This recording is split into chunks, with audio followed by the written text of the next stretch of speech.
Good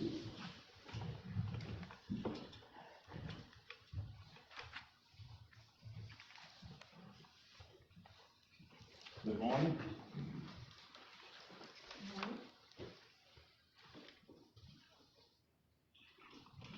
In an effort to protect the public, the conference line has been set up to accommodate the community access to the meeting. The conference line number is 1-917-900-1022. The access code is 32347 #. This is not a toll-free number, and you may be subject to long-distance charges according to your long-distance plan. When the chairman opened the meeting to the public for public comment, please follow instructions below. If you wish to speak, please dial 5.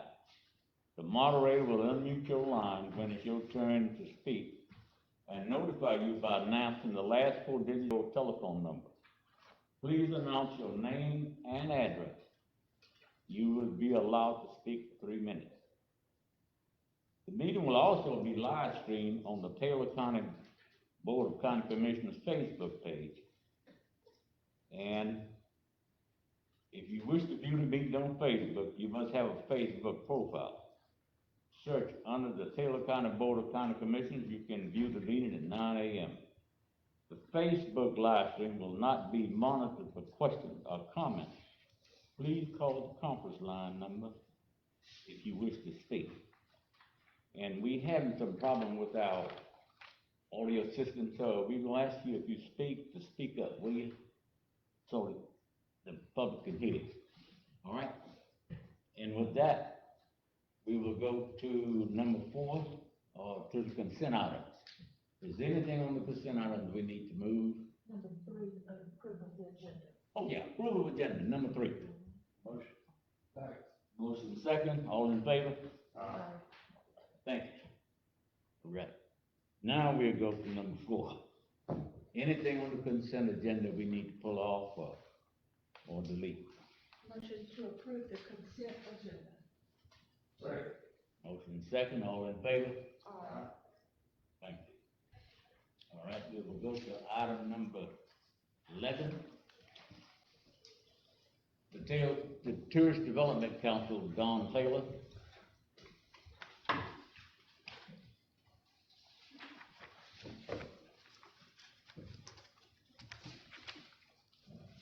Good morning. Morning. I am here, I hope that you have your supporting documentation, but I'm here to request that we hold the Moonpie pageant in March as scheduled like last year, with, of course, a very stringent safety plan put in place. Would you like me to go over the plan, or did you have a chance to look at it? I had a chance to look at it. Okay. Also, I'm going to have every parent sign a hold harmless for the child, and everybody that attends that event will sign a hold harmless. That'll protect the county, the chamber, and Moonpie, so that we're all covered. The same for the Bluegrass Festival, which is scheduled in April. I think we're gonna do the second weekend because of Easter. It falls on Easter, so I think we're gonna switch it. But, same there, we're gonna limit how many people can attend. We're going to have everyone that comes sign a hold harmless if they want to attend this event. Campers, attendees, local people, everybody. May be a little aggravating for people, but if they want to come, they'll have to sign a hold harmless agreement. Okay, so we're only working with one today, and that's the Moonpie, right? Well, And you provide us with other information. I attached both of them for the festival too. Okay, all right. And it's pretty much the same guidelines, it's just, practicing social distancing, with the attendees, even in the seating area, Mhm. so that everyone is safe. Okay. Mr. Yes, ma'am. Since we've already approved the Fiddler Festival, and, so I don't see why there would be any reason to not approve this one. So, if it's okay with you, Mr. Chair, I'll make a motion that we go ahead and approve both of these events, the Moon Pie Princess Pageant and the Bluegrass Festival. I'll second that. Motion second, all in favor? Um, Right, thank you, ma'am, you got it. Thank you very much.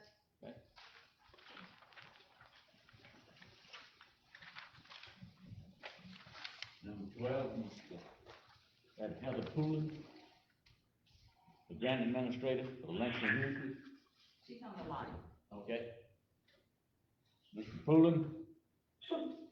Good morning, Commissioner. Oh, Ms. This is Poolin. Heather Pullen from Langston Consulting in Jacksonville, Florida, and I'm here today to provide a quarterly report for the Restore Act program. As you know, we currently have one project underway, and that is the planning and design for the coastal dredging project for Keaton Beach and Steenhatchee Boat Ramp project. We've made a lot of progress during the last quarter. As far as the award agreement is concerned, we have cleared all of the special award conditions.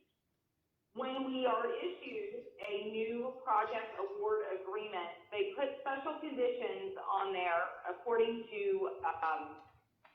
your policy, your internal policies and procedures to make sure they're in compliance with the Restore Act program guidelines and federal regulations. We did receive clearance for all 5 special award conditions on December 9th. So that was a big action item that we achieved in the month of December.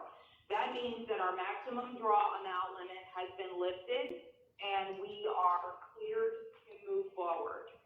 During that time, during the same quarter, another major action item would be the procurement for the planning consultant. So we received 2 responses from the solicitation of statement of qualifications, and those were from Jones Edmonds Engineering and Wood Environmental and Infrastructure. The evaluation committee met on November 18th and scored each response individually.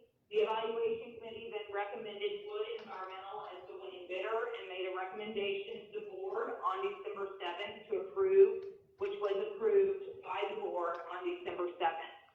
The contract negotiations began on December 10th, and an executed contract is expected in early January. As of the submission of this report, we did not have the contract. However, that contract has been signed and received by the county from Wood Environmental. So we will continue moving forward with that selection and contract and get the planning progress started.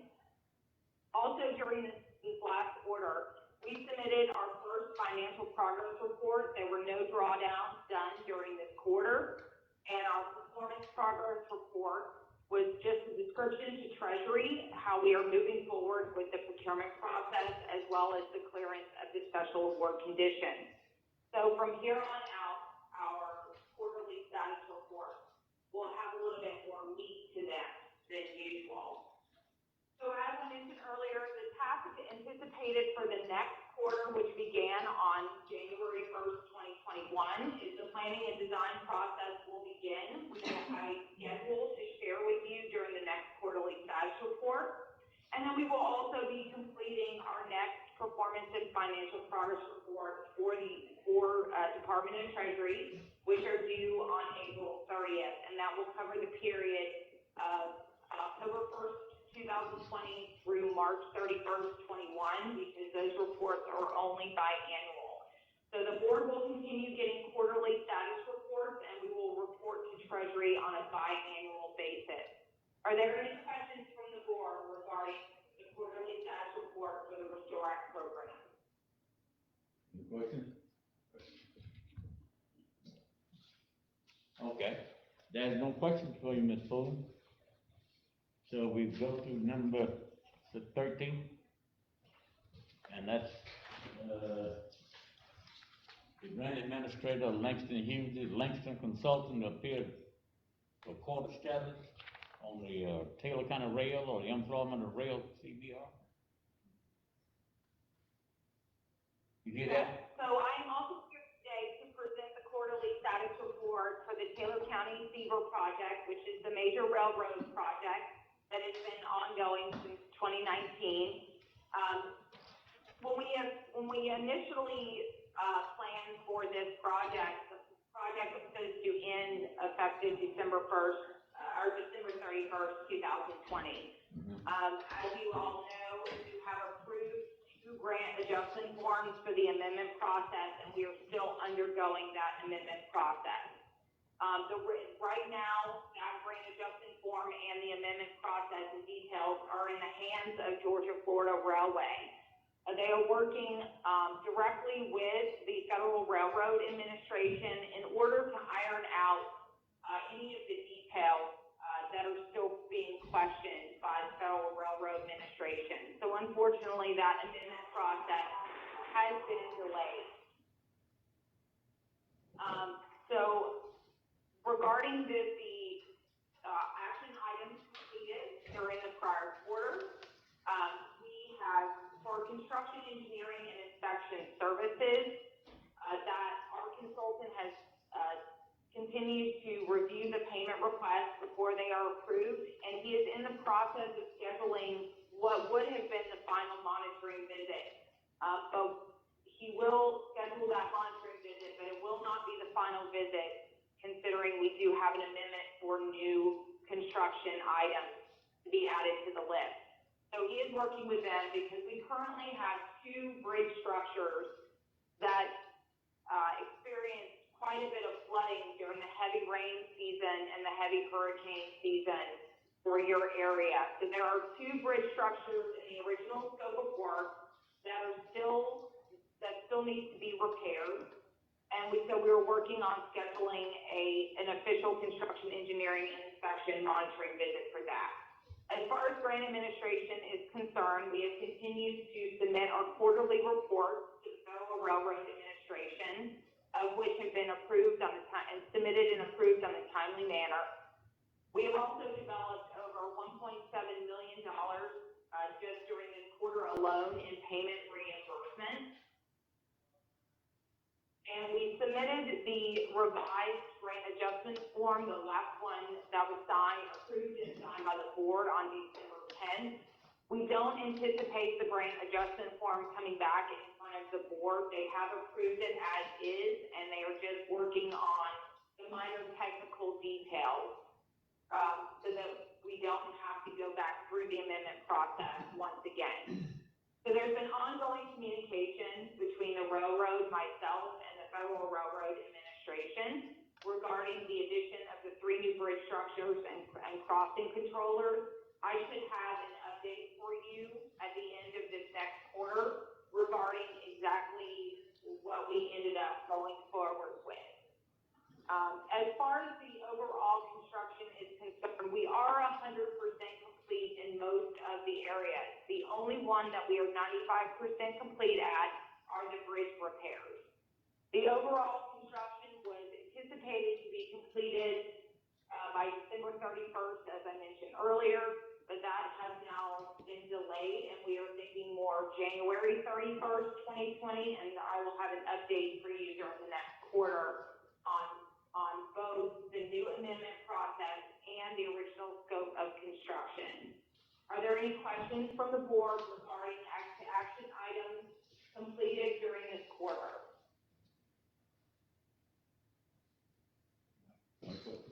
All right, we thank you for that report. Okay, we appreciate you. Well, that's all. Number 14, Mr. David, is that Jahosky? To appear and provide an update for the Taylor County CARES Action expenditure plan.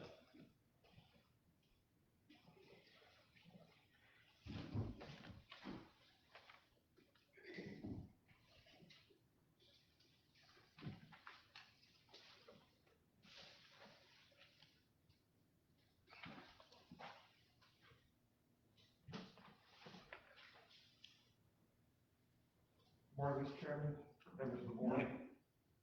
Mr. This morning I'm here to go through an update for the CARES Act, to kind of get to know where we're at, what we've done so far, and what we have recommendations from the committee to carry on going forward. So if you turn your attention to slide number 2 on the presentation, just wanted to highlight a couple things here. While this wasn't necessarily directly part of the CARES Act program that we had initially developed with Ms. Pemberton, the item up on the screen here is actually has to do with what we call the SHIP, non-SHIP program. This was for the individual assistance for foreclosure prevention, as well as utility assistance and rental assistance for individuals within Taylor County.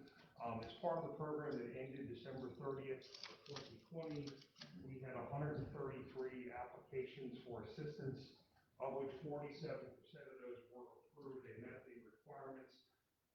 So that approximately 62 of those applications were approved, and in that, over $150,000 in financial assistance was provided to those 62 applicants. So roughly about $2,500 or so per applicant that had requested assistance was provided that assistance.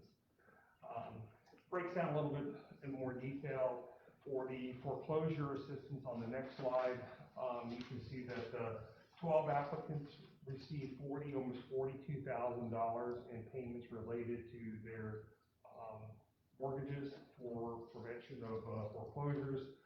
The other 42 applicants received almost $100,000 for rental assistance, and then 8 of the applicants received a little less than $10,000 for utility assistance. So all in all, the $150,000 was greatly received and appreciated by those in the community, and I think it did exactly what it was designed for. Unfortunately, as in Taylor County, as in other counties, Taylor did not fully utilize the entire amount of that assistance, mainly because of the way that the state has set up some of the programs and the requirements that were put in place. It was a little difficult to get everybody approved.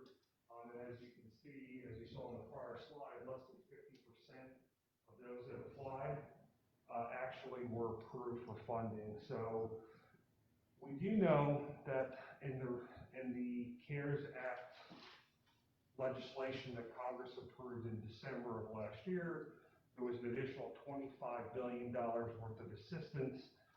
We understand that approximately $500 million is being allocated to the state of Florida for additional assistance.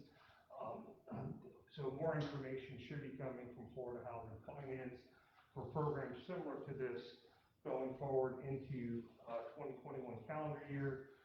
But with the inauguration of the new administration in DC tomorrow, we do also expect that President-elect Biden will be taking up this issue along with other types of CARES Act issues in the first 100 days of his administration. On slide number 4, the county's plan was for $3.7 million.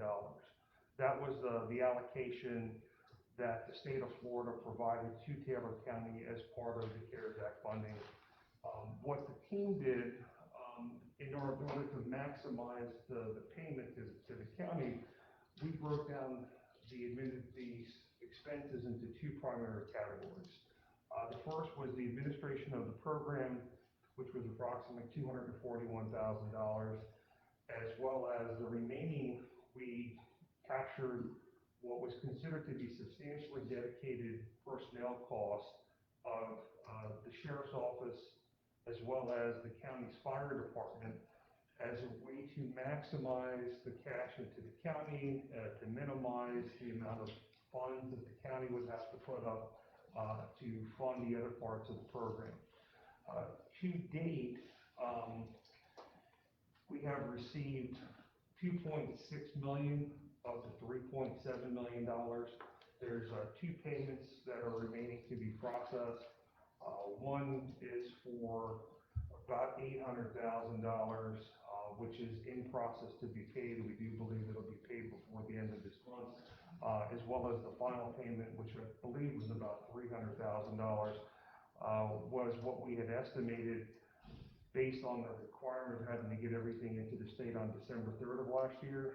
It was what we had estimated the expenses to be for the remaining month and a half of the personnel costs for your public safety personnel. So right now, we're in the process of collecting that final information, sending it to the state.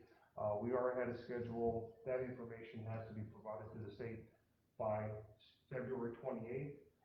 We believe that we'll have the information. If it's not in by Friday, it'll be in by early next week. So we are way ahead of schedule from the standpoint of complying with the state's requirements. And we are happy to report that the county will receive all of its $3.7 million allocation. So a little bit different in terms of how we submitted the expenses and then essentially how the county is actually spending the dollars for the CARES Act program. So with the businesses, as you can see on slide number 5, we had 53 applicants that had applied for assistance up to the $10,000. 41 of the 53, or about 77% of those that applied have received assistance. Assistance to those 41 businesses was $343,000. So not quite the $10,000 for each business, but about $9,000 or so for each business. So we're happy to report that all those payments were made. The businesses that had met the eligibility requirements received their funds last year, and that has been a very successful program here. And the approval rate, a little bit higher than that, obviously, of the individual side, is because the county was able to outline and establish the eligibility criteria. So we had a little bit more flexibility, which then correlates into the higher approval rate. Public health and safety, those were things that county-wide. And as of the end of December, the county had spent almost $136,000 for items such as personal protective equipment, signage, and other things, really to help preserve and to prevent the spread of COVID transmissions. And as I said, you've received $2.6 million of the 3.7. There's $1.1 million in pending payments from the state. And so far, the total administration cost that the county has paid in terms of the program is about $165,000. The total budget available or allowable budget that the state has set a cap at 10% would have been about $370,000. So by all said and done, we came in, we'll probably come in closer to 7%. So that savings of about $100,000 is funds that the county will then get to spend on programs that are critical to those individual businesses and residents here within the county. Earlier this month, on slide number 6, the CARES Act committee had to talk about the additional funds that were left. While the county has provided expenditure documentation for the salaries and fringe benefits for the personnel from last year, it was never really the goal of the board, I think, to utilize all those funds to reimburse itself for those expenses. So there's still dollars left in the program to do the things that the county had initially established as part of the CARES Act program in August, September of last year. One of those items was the CARES Act committee and is looking at seeking approval of $15,000 to provide feeding programs for Taylor County Citizen Center, Farm Share, and Second Harvest. I believe it was appropriation of approximately $5,000 or so for each organization. And this would include a condition to keep the funds for county residents. So as part of the county's commitment in terms of the food stabilization program, the committee is seeking your approval for the $15,000 for those programs. As well, right now, the board is, the committee is also seeking from the board an approval of $34,000 for the Taylor County Health Department. This would include the tent and additional staffing for COVID-19 testing and/or vaccination assistance. So, even with that, if you look at what is outlined on slide number 7, on the right-hand side, there's the balance of the CARES Act fund, and on the left-hand side is something that we are recommending upon the receipt of the additional $1.1 million that's still outstanding from the state. With the $1.1 million that's outstanding from the state, which is the last payment that you're going to receive as part of this initial program, we had made a recommendation last year. One of the presentations was to take approximately 10% of what your total award was, or $380,000, and set that aside for any potential disallowances that may come out of this program. We don't believe that there will be any disallowances, but we believe in taking the air of conservative and being cautious. And I think it was also the board's desire to take some of those funds and put those off to the side in the event that there was anything that came down from the U.S. Department of Treasury that said, no, we didn't agree with what you did, and therefore, we're going to ask for this money back. So we put it off to the side and keep it there in case something happens. If it doesn't, after 3 years or so, which is the term of the period, then that would basically be released back as unrestricted county funds to do as the county wishes.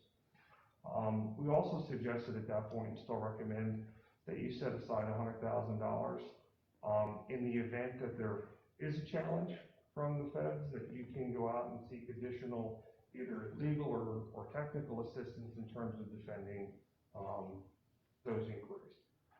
However, you still have quite a bit of funds left. So, including the 2 items on the left, the total known expenses that you have spent to date, as well as what we'll call these as potential encumbrances, is about $1.4 million, 1.3. So there is an additional $2.4 million of the $3.7 million that could be spent on CARES Act type of activities, whether that's additional housing or rental assistance, which is different than what the state has provided, whether or not there's additional non-recurring capital that the county could spend related to public safety or other types of CARES Act related expenses, or anything related to reimbursement of, those expenses that you had incurred for your public safety personnel, or any combination thereof. So what the CARES Act committee is also looking for some guidance is that if there's any priorities from the board, we would like to take those back and discuss those to redevelop plans for the remaining funds of about $2.4 million to see how the board would like to spend those program funds and what priorities. I said rental assistance, mortgage assistance, business assistance, or any of the types of those programs. So that's one of the reasons why we're here today, is to ask for your guidance. And at that concludes the presentation that we had for today on the CARES Act. And we're happy to take any questions or comments that you may have at this point. Mr. Chairman, Yes, ma'am. I'm quite pleased with what we've been able to do in terms of helping people with their housing, mortgage and rentals, and the businesses and the health department. And for me, the most important issues that I see for us is to continue with housing assistance and with food and with the business, community, and also to make sure that our health department can continue to have what they need to administer these vaccines.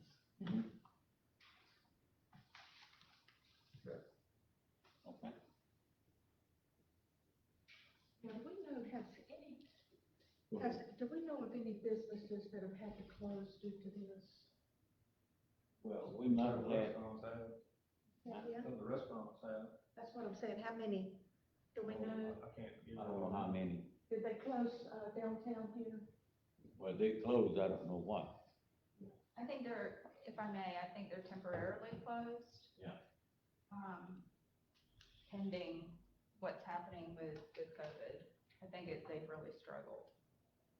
Some have chosen to close on their own, that's, but not necessarily for financial reasons, but I think maybe to close on their own. Precaution.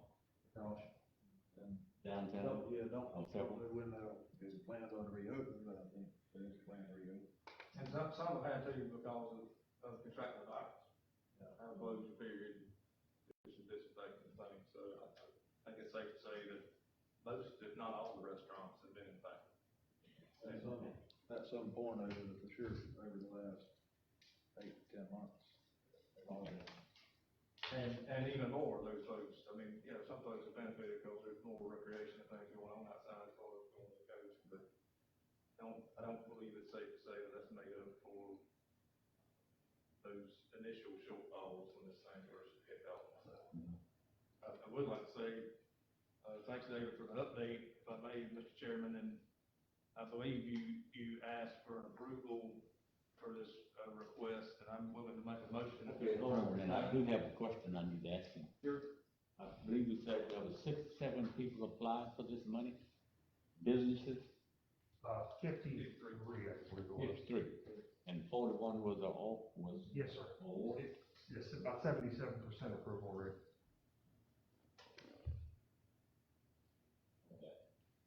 I do know our guidelines were set up, you know, and they had to meet our guidelines, but these federal guidelines that we went by are guidelines that the committee thought was appropriate to award this money. Yes, sir.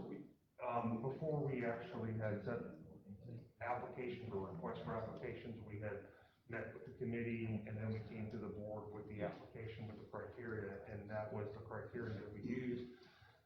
And then there was, one of the early board meetings, we made a supplemental change to the eligibility criteria that they didn't have to be a county resident, but if they owned a home and a business, that was the modification that we made, and then we extended the deadline.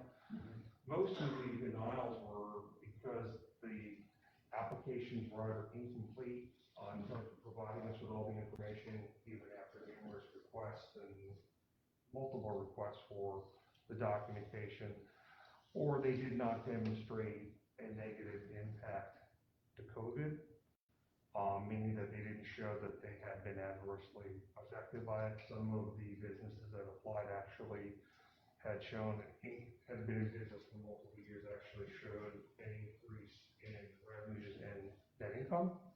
So that was one of the criteria that we had established, that they had to be adversely impacted, and not positively impacted by the crisis. I got that. Now, the other one, when you came to the board before,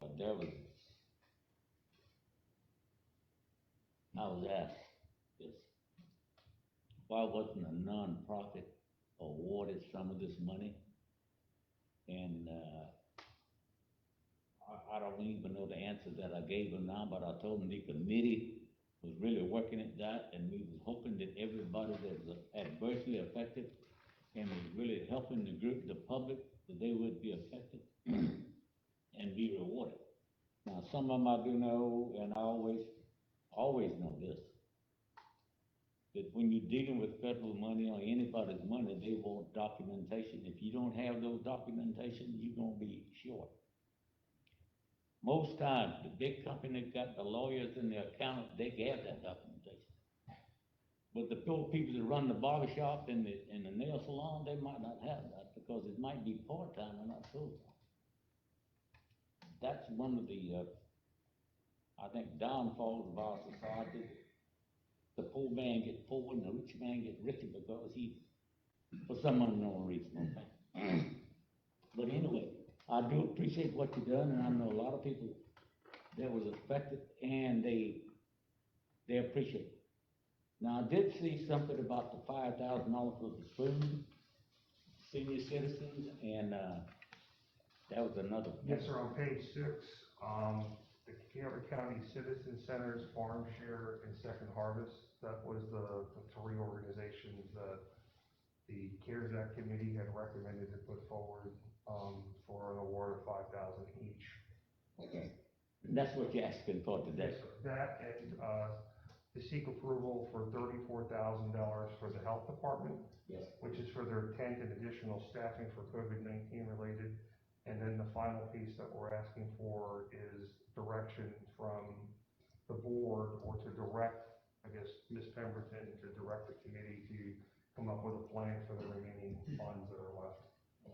Sharon, one question, what kind of time frame is there for that direction, for that guidance? Well, right now, it's a little unclear. Basically, the way that the CARES Act dollars were extended by the federal government, they were extended to 12/31 of 2021. However, since this money now, and this is a legal question that I would refer to Mr. Bishop and, those, that the money that's come back in now from the state is technically considered unrestricted funds.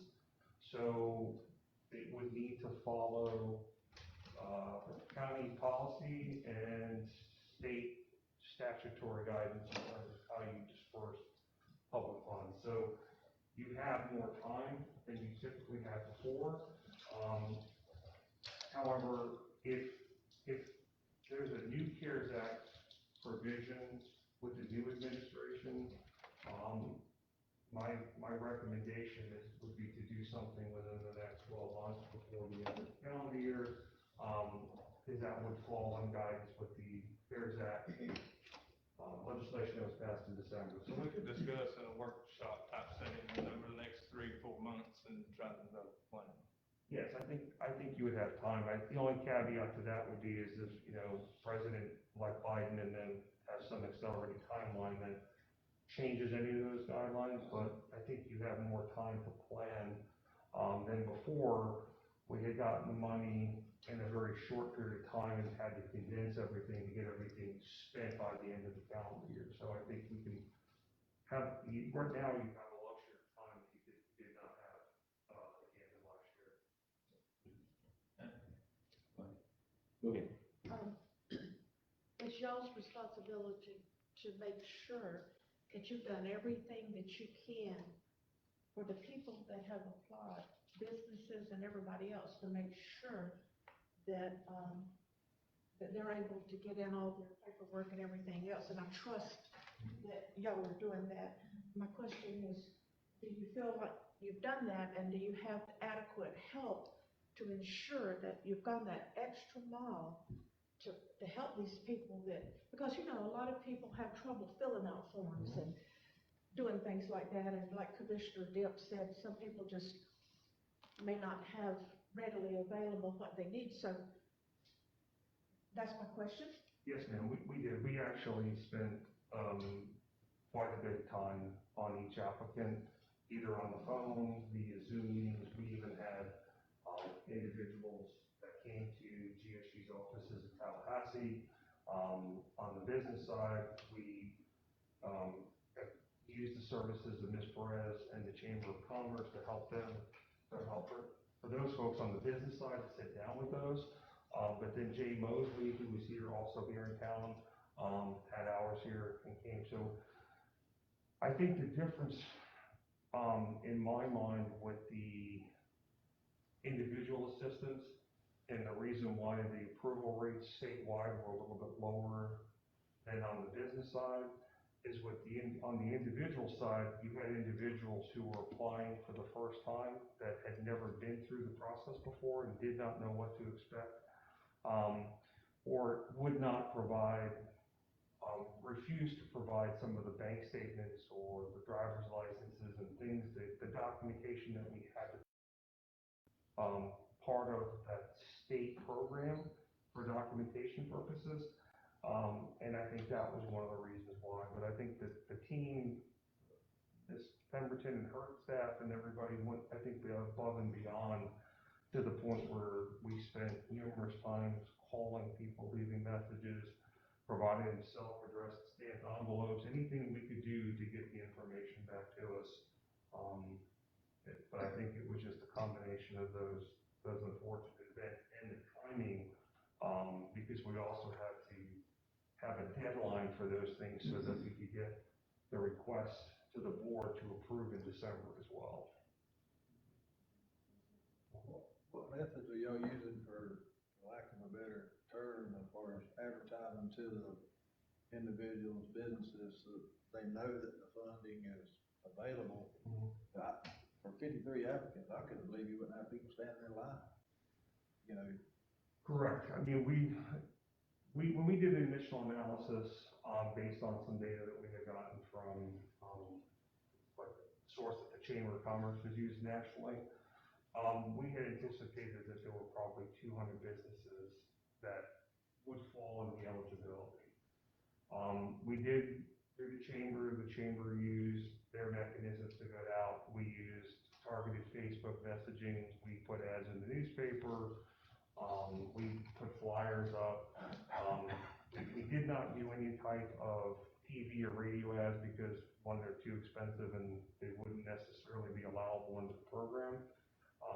But we did try as best we can to get the information out, including targeted emailing and zip code addressing and things. And the city of Perry also did the same thing. And we set up a web page.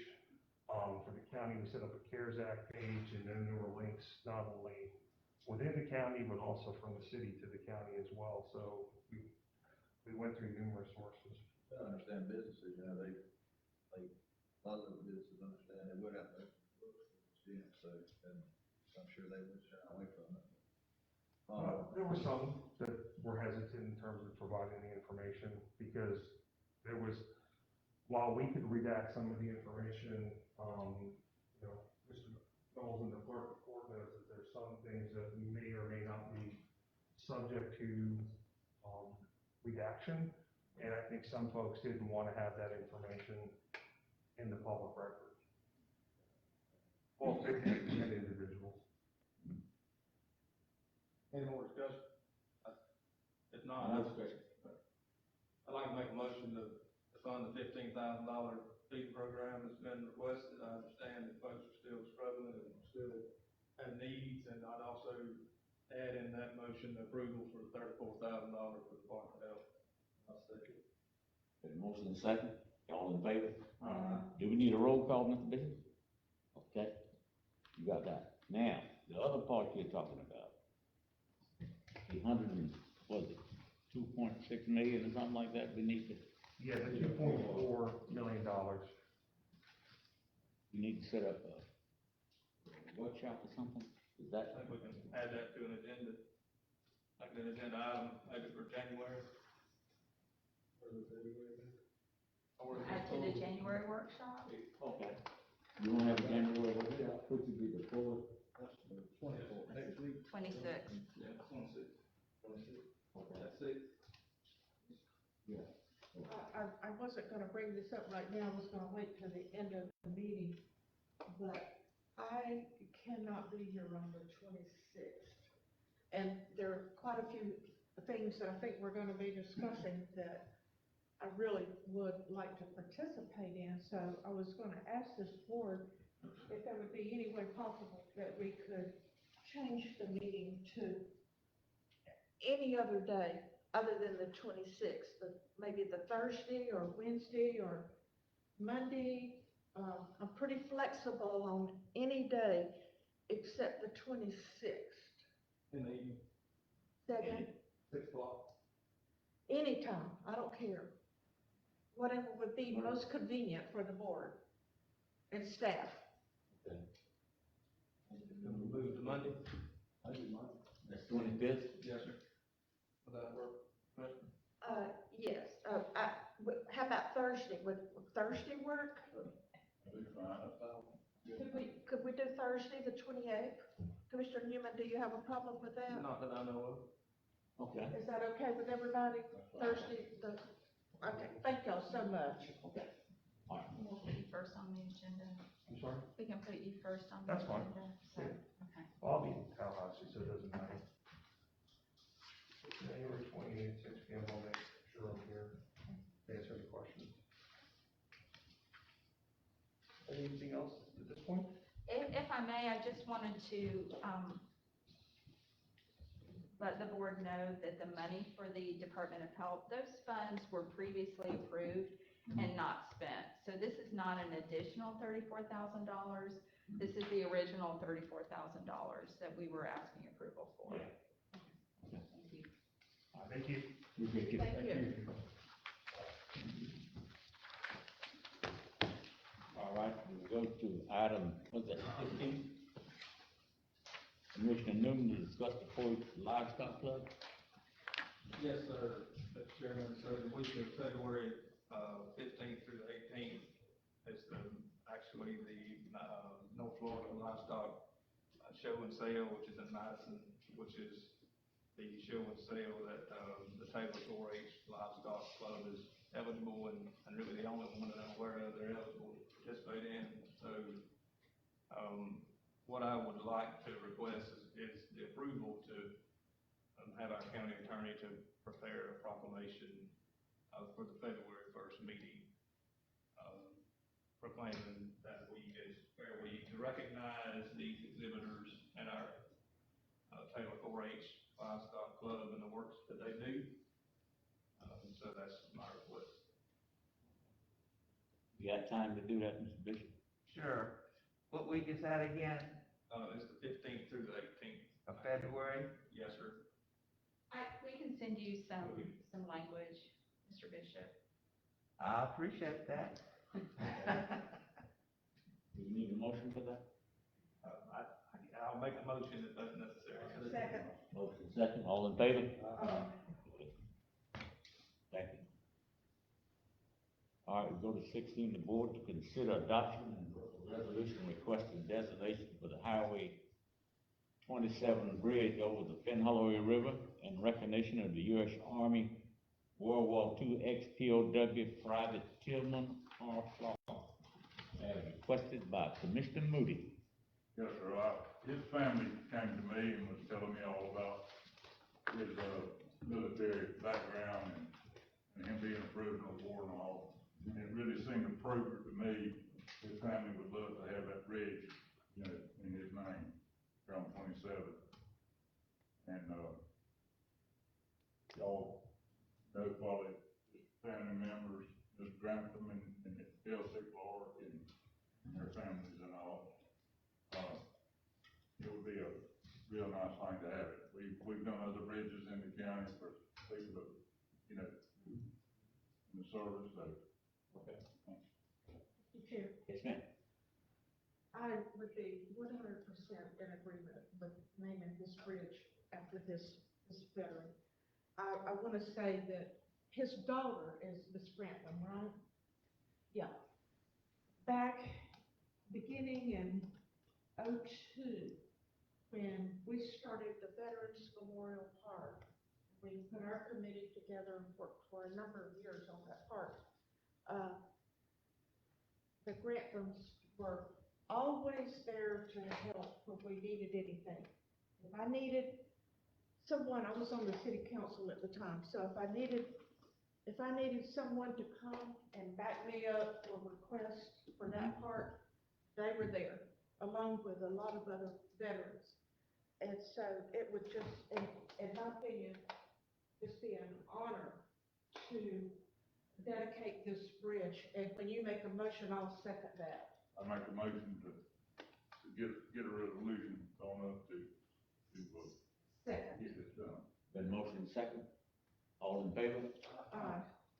Yes, sir. Don't we need to check, don't we need to check with the state about that too, since it's on It has to, we do a resolution and then it'll have to go to the state representative. Right.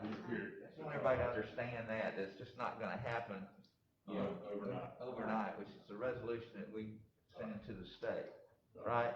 Okay. Mr. Process, Go ahead.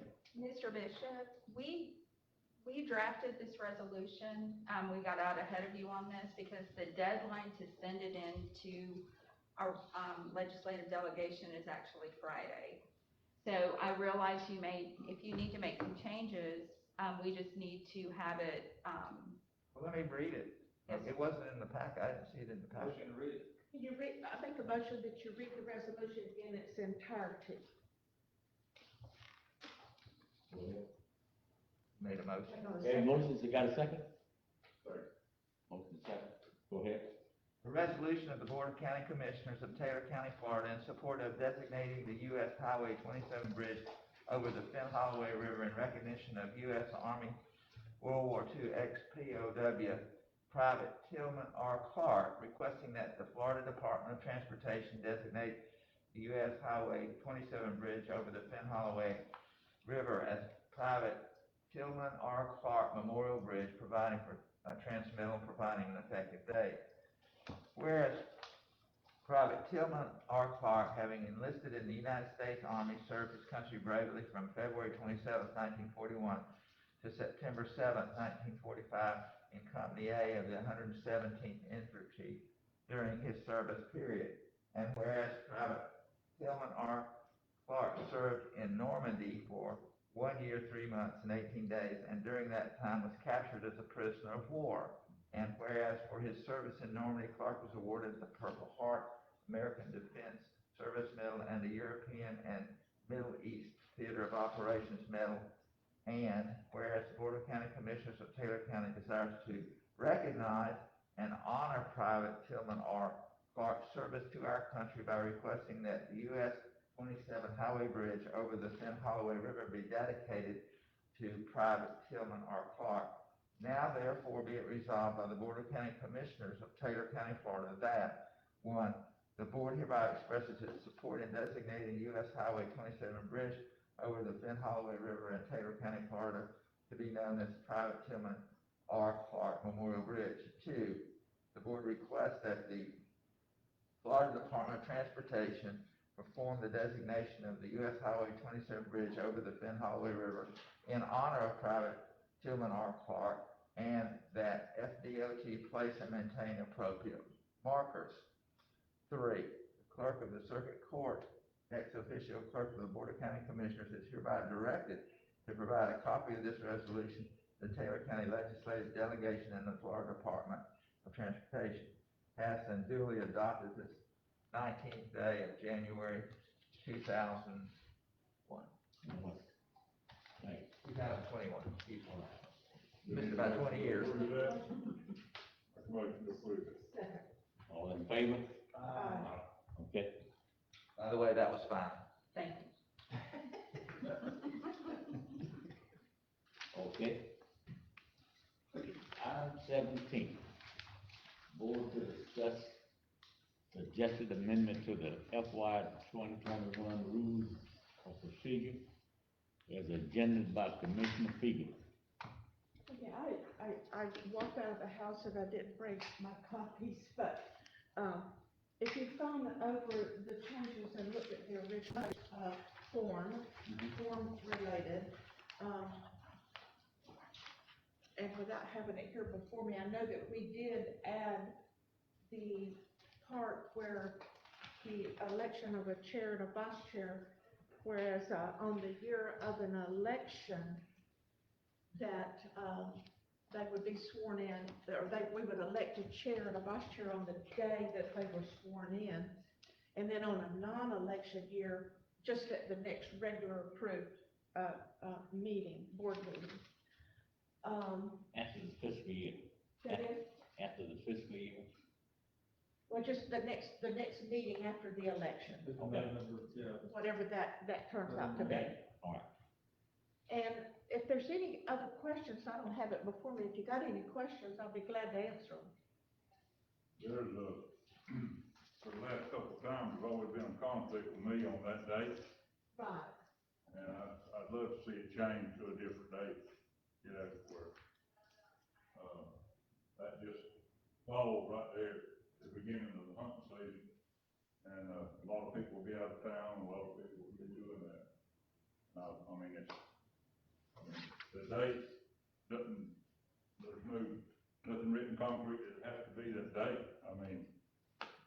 The only, I'll just tell you what my thinking was, and if, say for instance, we have an election, and we have, well, like we did this time, we have 2 new board members. And if, say if the person that was the chair was defeated or whatever, and you don't have the election of a chair and a vice chair until on down whenever the next meeting is and everybody can be there, then you're gonna have a period of time where you don't have leadership. So, Conrad, maybe you can address that. That was my only reason. And I'm going from memory, but I think it may be statutory, when you elect the chairperson and the vice chairperson. Jim, I think that's it. I can check on that. We got a little bit of time to figure it out, as a practical matter, but in the back of my mind, I think it may be Florida statutory. Because I would, you know, I read through this policy again, you know, you never can read it enough. And as long as you can stay awake reading it, you know, doing good. So let me check and see if there's a statute on it before y'all decide to do anything with regard on that, the policy. Seems like it's done in most places, the way we're talking about, the way we've been doing it, the night of the day of election, and the next following day. Follow meeting after Yeah. swearing. Yes. Well, you just don't, you know, if you wait, you don't have leadership. Yeah. At that point in time, you don't have a chair and a vice chair. Now,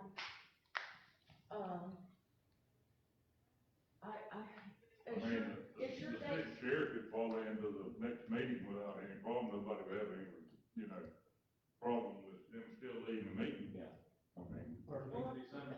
if that chair had lost an election, then, Or retired, Now retired, you know, he or she retired. right, is yours, can you not change your week or? they have it the same week every year. that's been going on for a while, Yeah. Well, now the swearing in has to be when? If the election's on Tuesday, how much time before the swearing in of the new, commissioner? How much time is there allowed? Well, that could vary though, if there's in fact an election,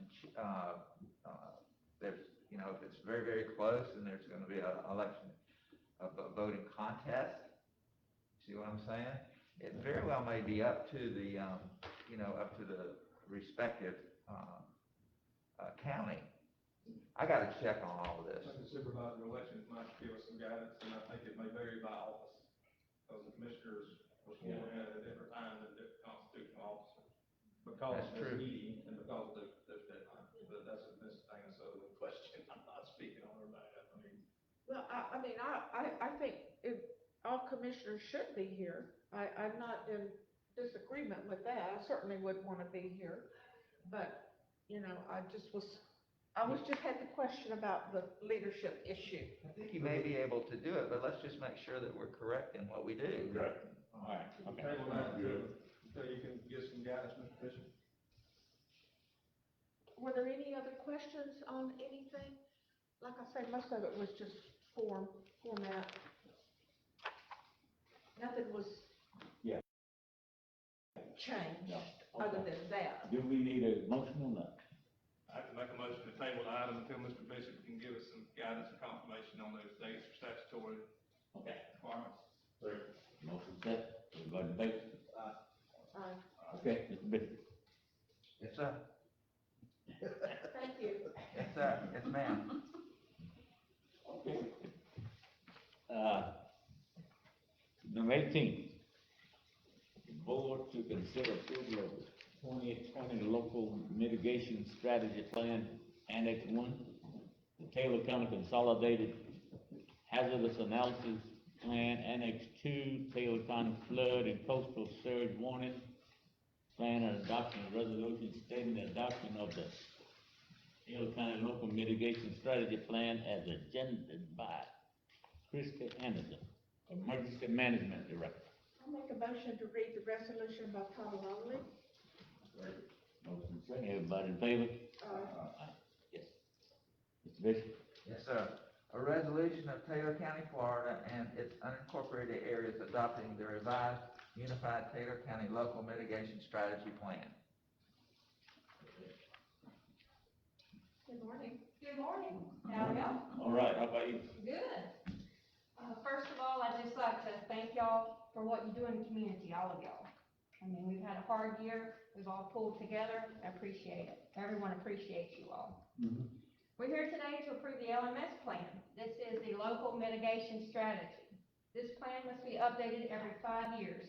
A few of you have been through this process before. This assures Taylor County's access to grant funding. This must be adopted by resolution, which I have drafted, and we used the one from 2015, change the dates. It's attached there. The LMS committee meets 2 times per year to discuss mitigation measures in our county. This committee is made up of emergency management, county fire, Taylor County school board members, Taylor County Health Department, the city of Perry, forestry, Swanee River, and many others. I stand as the chair for this committee. Dan Castle is the vice chair.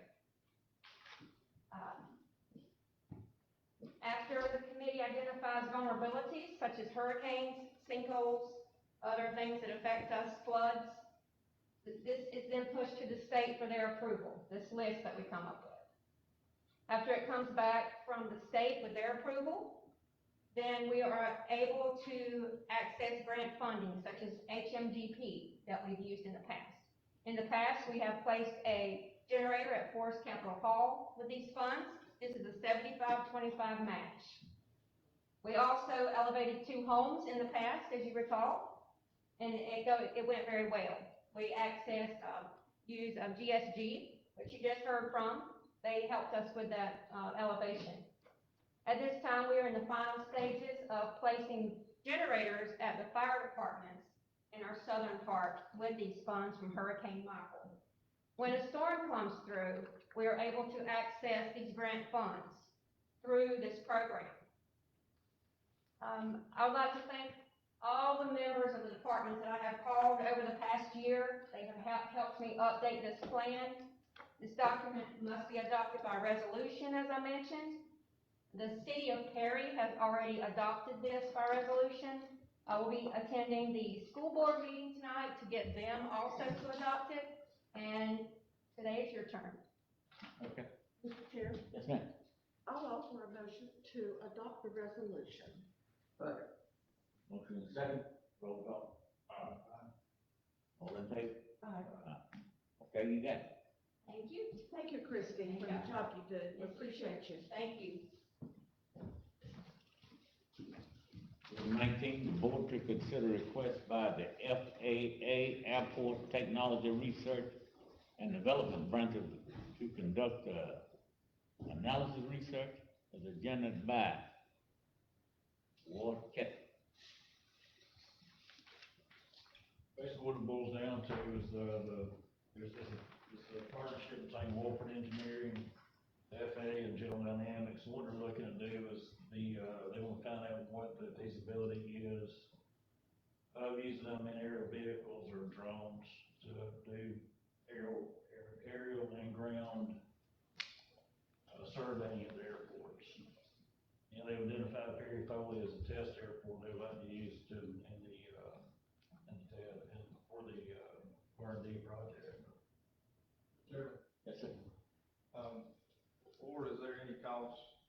order therefore for this opportunity. There's no cost. Is there a gain in the sense for future opportunity or development of this kind of program, or the potential with UAVs, drones coming into the workplace or coming into this area? No guarantee, but we hope so. And are they willing, I didn't see a hold harmless there, I'm assuming that'd be part of our agreement with this group. Yes. Yeah, Bishop, you read that. I've redone the agreement with them. That's the next item. Oh, that's the next, Yes, sir. what I was doing, I was reading the, what we talked about just a minute ago. Okay. This is gonna last approximately 2 to 3 days. They're just gonna, take an unmanned aerial vehicle or a drone and shoot some approaches off the runways and get some data from there. And it won't interfere with nothing going on at the airport or nothing coming into the airport, right? No, so they're gonna make sure it doesn't interfere with us. I don't have a problem. I'd be in support, Mr. Chairman. No problem. No problem. Okay, do we need a motion on that? Motion. Motion second, all in favor? Aye. Okay, the board to consider request by the FAA report. Technology research, is that the same one? Yes, sir, that's the next item. All right. Board consider approval agreement with the services. What kind of a system and solution for the use of the Foley Airport, agendas by the county administrator?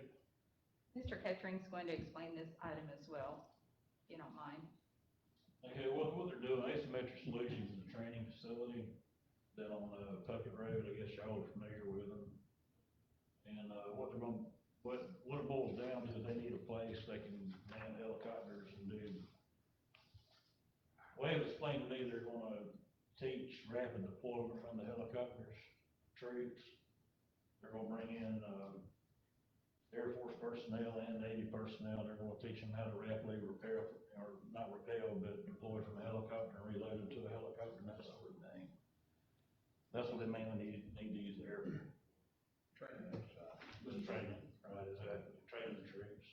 Mr. Chairman, if I understood that right, there's not be live rounds or anything of that nature going on with this training exercise? No, sir, no. Folks that therefore, this is on the abandoned area that's not being used currently, That's right. so it wouldn't interrupt any kind of traffic or cause any adverse liability. Sure. And we have obtained FAA approval, for this. Okay. I'm in support. I'm in support of it. You support? Okay, do you have a motion? I make a motion to approve. Motion second, all in favor? Aye. You got it? Thank you very What's much. 21? If I may, Go ahead. on this agreement, Mr. Bishop, I think, is making some revisions. So the approval would be not for the agreement that's in the packet, but you wish to make some changes, we'll send it back to Asymmetric Solutions and then ask for the chairman to sign later this week, if that's possible. Yeah, it should be coming to you sometime today by email. What it is, the changes are, with regard to it is, I think we need to be named as a participant, on the, insurance. Also, my usual venue, paragraph with regard to being that in that board. So it's no problem, but I just wanted to spruce it up a little bit. Very good. Thank you. Okay. Chairman, Yes, good work. Yes, sir. if we can go back to the issue on the, I just wanted to, on the issue of the, the way we operate business in our policy. Y'all will look on page 16, really it's section 3, general provisions, 29, 28, newly elected commissioners. Let me just read you this. Page 16? No, it's not numbered on here. I think it's, but if you look, I think it's page 16. But it's section 3, general provisions. You've got that in your packet, the policy's in your packet, y'all. General provision? Yes, sir, general provisions, if y'all look at that. It says, It's on the draft copy, Mr. Bishop. yes, sir, it's in your packet, It starts on page 15. I'm sorry, okay, thank you. all right, if I may, it says, the term of county commissioners elected to office shall commence on the second Tuesday following the general election as specified in Florida statute section 100.41. I've got to check that statute and see if that's a viable statute. A swearing-in ceremony for the newly elected commissioners will be coordinated by the county administrator. County administrator shall provide an orientation program for the new commissioners and the chair. And then it goes on to election of chair and vice chair. The clerk shall provide over the election. We all know that. Okay. In the years when there is not an election, the commission elects a chairperson from among its members at the second regularly scheduled meeting or as soon thereafter as possible. So you can change it. You see what I'm saying, y'all? Well, I read it, yeah. Yeah. The clerk calls for nominations, you know. In the years when there is an election, the commission elects a chairperson from among its members on the day the swearing in of the new commissioners occurs. Okay? And then the vice chair is elected in the same manner. In case there's of an absence or a temporary disability of the chair, vice chairman, blah, blah, blah. So I just wanted y'all, that's a starting point to look at after I do some more research. I just wanted y'all to be aware of that, that's in there. Okay? So I'll check, section 100.41, make sure that's still viable. I knew in the back of my head when I'd read that a Florida statute was involved in it, y'all. Okay. Thank you for letting me, have what's previously been called a mulligan, by a distinguished member, former member of your, Board of County Commissioners. Mulligan being a golf term that you get to hit it again. Return. Yeah. I used to do that a lot when I was a child. Okay. I don't do it anymore. We go to the next item. That's item number 21. The board to consider approval of scope of work for the special assessment study for solid waste services as agendaed by LaWanda Hamilton. Morning. As you may recall, this item was on the previous agenda, and we tabled it because the original plan was to piggyback off Dixie County's contract with Government Services Group. And I believe Dave's stepping back here in the room if he can help us answer any questions. But we realized after I had placed it on the agenda that they did not go through a competitive process for procurement. And upon further research, we realized that we honestly need to contract directly with Neighbors, Giblin, and Nickerson because of state statute and our own procurement procedures in order to make sure we do not make a misstep as for contracting for these services. So the price has changed a little bit. Neighbors, Giblin, and Nickerson broke it down into two phases. The first phase would be the study, and the second phase would be implementation. I believe it's laid out in the scope of work exactly what they will be doing for us.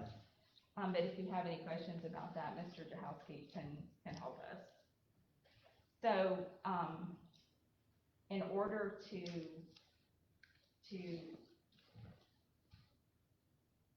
determine if the assessment can be changed or should be changed, the study would be the first step in that.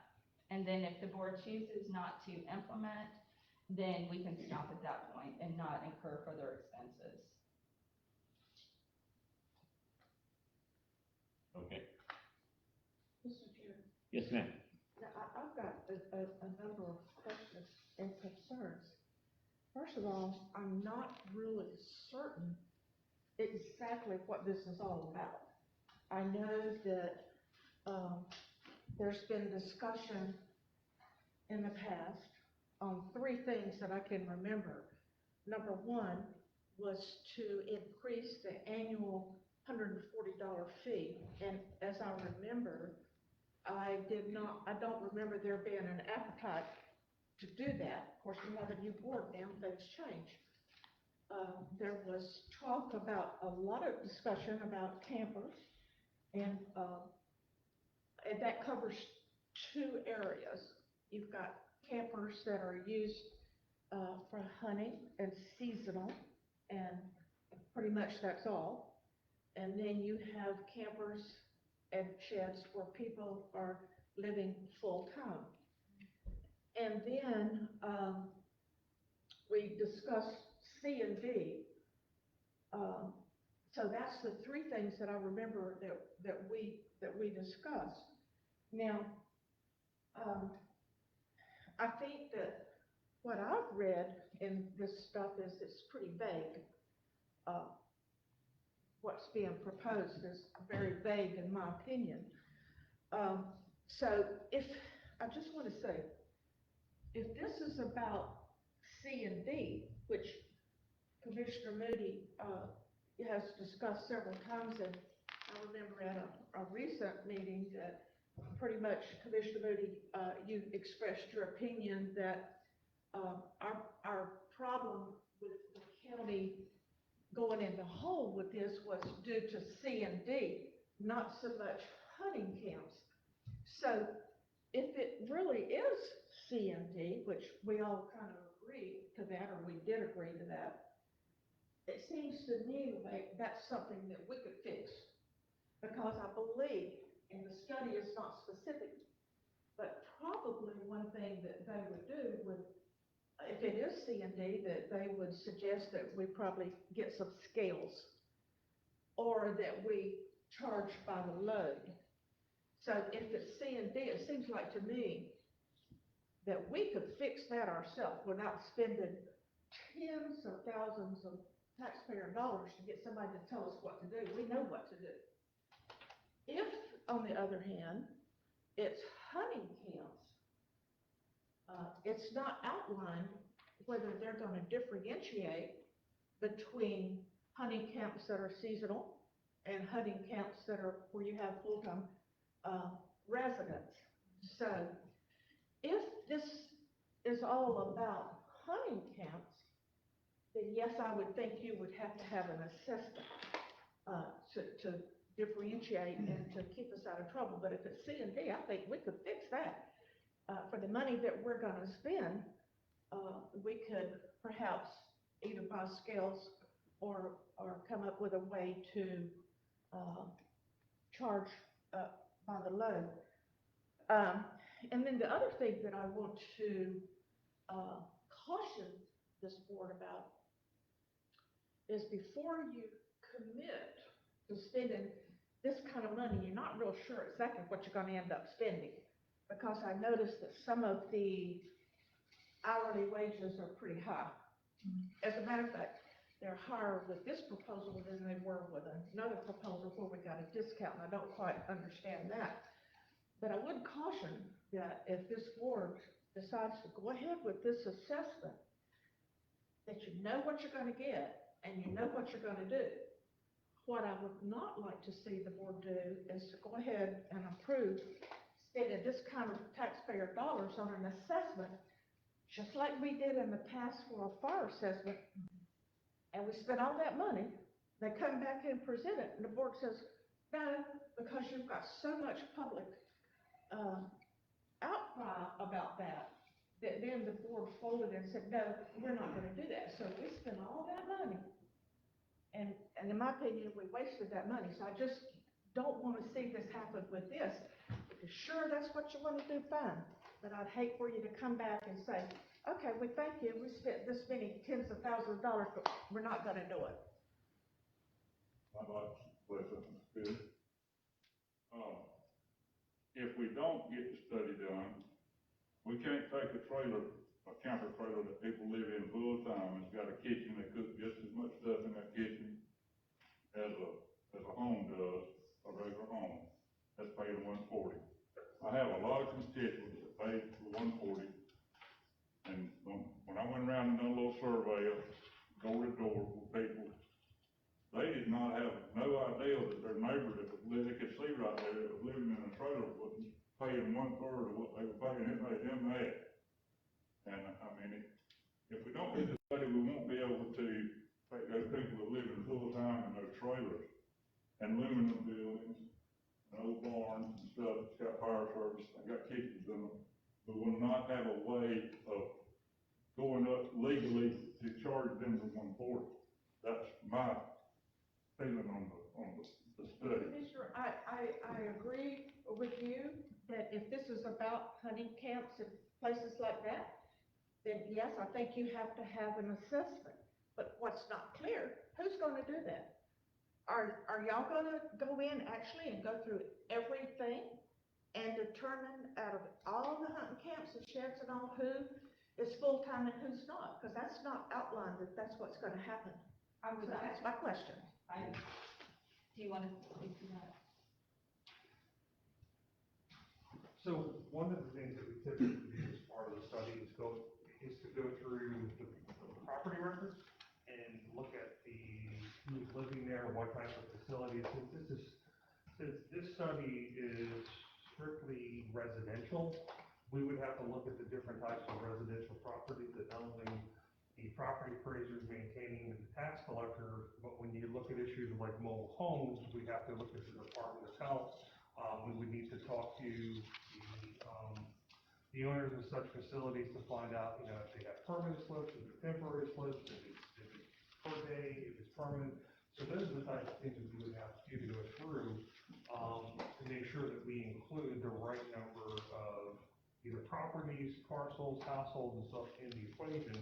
And having worked with, Ms. Ensedosa at Neighbors Noble and Nickerson, that's one of the things that she's gonna make sure that we do from a legal sufficiency standpoint, is that whatever we would recommend in terms of a rate, that it could be legally substantiated from her.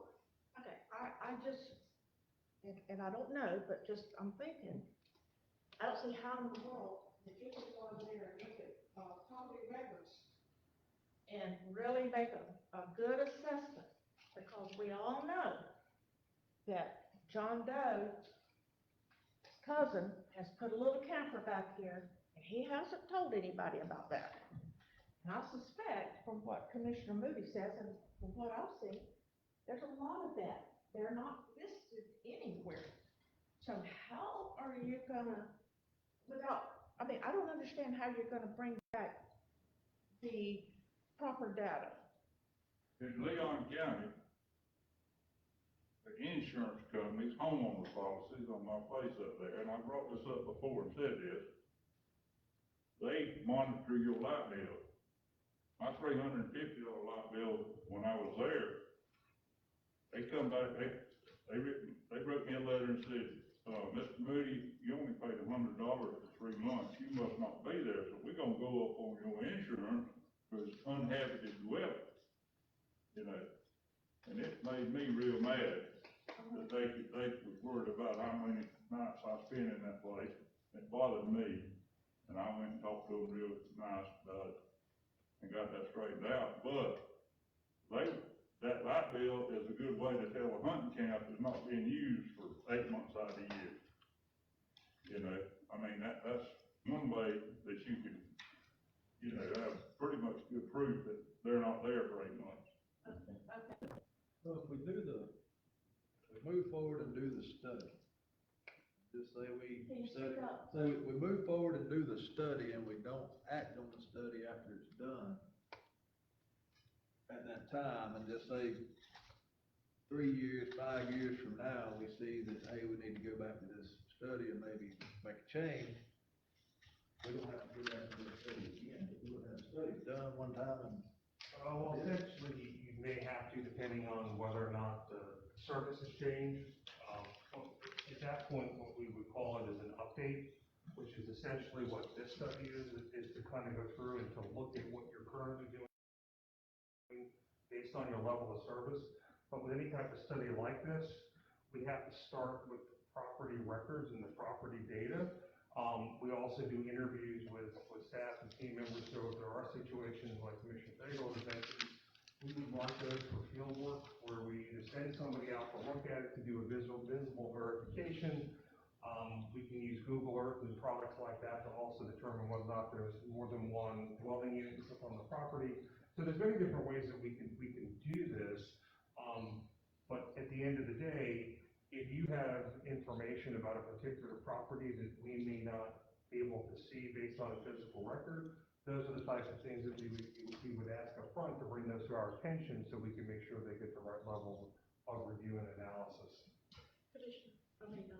Mr. Chair, I want to go back to Commissioner Moody, and I don't disagree with what you said. I think that using the electric bill is a sure way to, and we've discussed that before. I'm okay with that. And who's going to do that?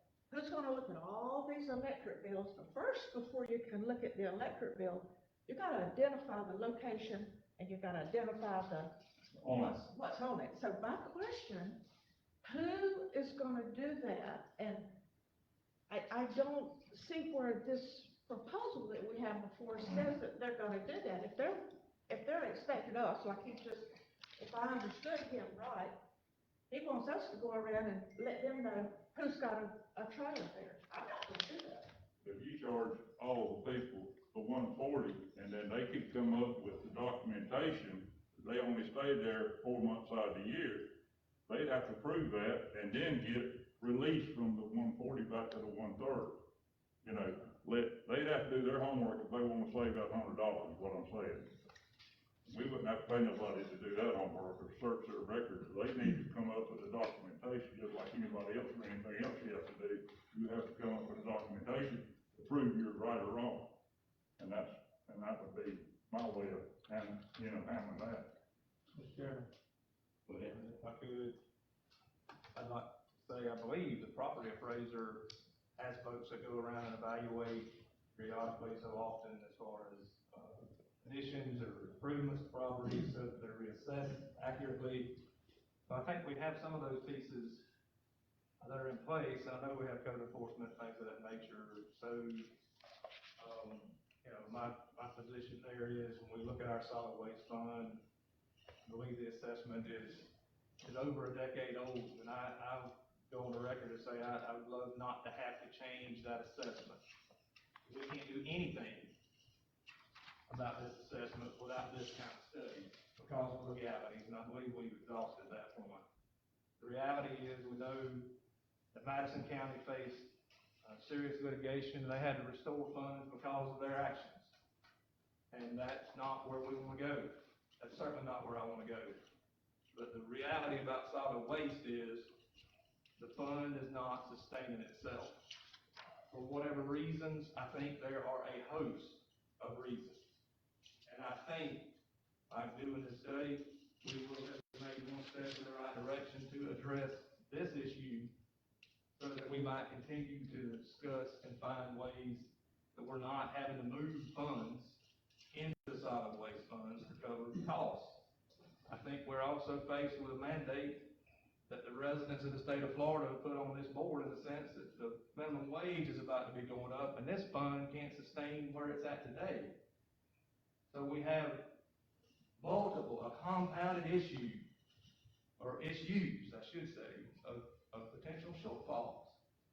Where all that lies, I believe we can determine, but I don't believe we can do anything productive about addressing this problem without having this study performed. Mr. Chair, if I may respond, before you got here, Commissioner Newman, we have asked some of our constitutional officers if they could help us to identify some of these things.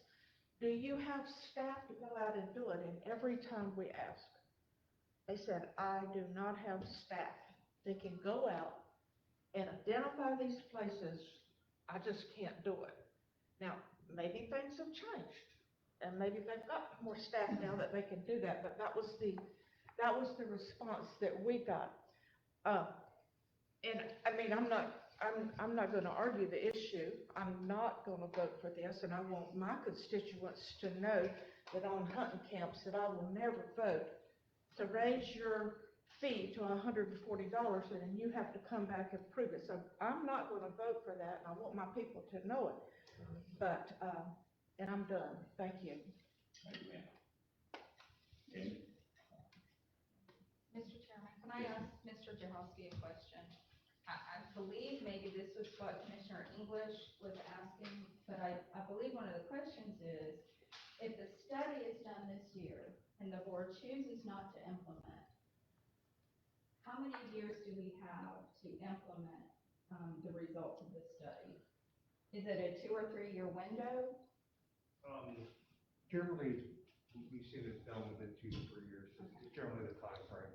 I think if you go beyond that 2 to 3 year timeframe, there can be too many variables, and I think it's usually done sooner than that, but within 2 to 3 years, I think you would be willing to do that. Let me ask you a question, Mr. Bennett. When was the last time we went up on this? When did it get to be 140? What year? Was that in 2006? It's been a long time. I believe that you have the choice, if I'm not mistaken, to go up to 154 by resolution. I believe that's within the ordinance. Do it $14 without any study was done. Correct. And so the hunt What camps, about the campers now? What? no, they would go up proportionally a third. So if you impose the maximum allowable rate of 154, the hunt camps and the RVs would be a third of the 154. That would generate, I believe, the last time we checked, approximately $100,000 in additional revenue for that department. What's our shortfall now? Put up. It depends from year to year on the circumstances. But I would say it depends on our tipping fees.